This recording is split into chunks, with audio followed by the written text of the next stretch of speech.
आदित्य कॉलेजमध्ये विद्यार्थ्यावर प्राणघातक हल्ला. बीड शहरातील आदित्य कॉलेज परिसरात एका विद्यार्थ्यावर जुन्या वादातून जीवघेणा हल्ला झाल्याची धक्कादायक घटना घडली आहे. विशेष म्हणजे त्याच कॉलेजमध्ये शिक्षण घेणाऱ्या एका विद्यार्थ्याने हे कृत्य केल्याने शैक्षणिक वर्तुळात खळबळ उडाली आहे. मिळालेल्या माहितीनुसार आदित्य कॉलेजमध्ये शिक्षण घेणाऱ्या एका युवकाला आरोपी विद्यार्थ्याने गाठून जबर मारहाण केली.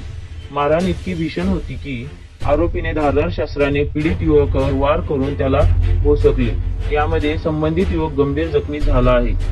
घटनेनंतर जखमी युवकाला तातडीने बीड जिल्हा रुग्णालयात दाखल करण्यात आले असून त्याच्यावर उपचार सुरू आहेत. घटनेची माहिती मिळताच जखमीचे मित्र आणि नातेवाईकांनी जिल्हा रुग्णालयात मोठी गर्दी केली होती. परिसरात काही काळ तणावाचे वातावरण निर्माण झाले होते.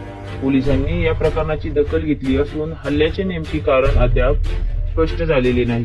पुढील तपास पोलीस करत आहेत.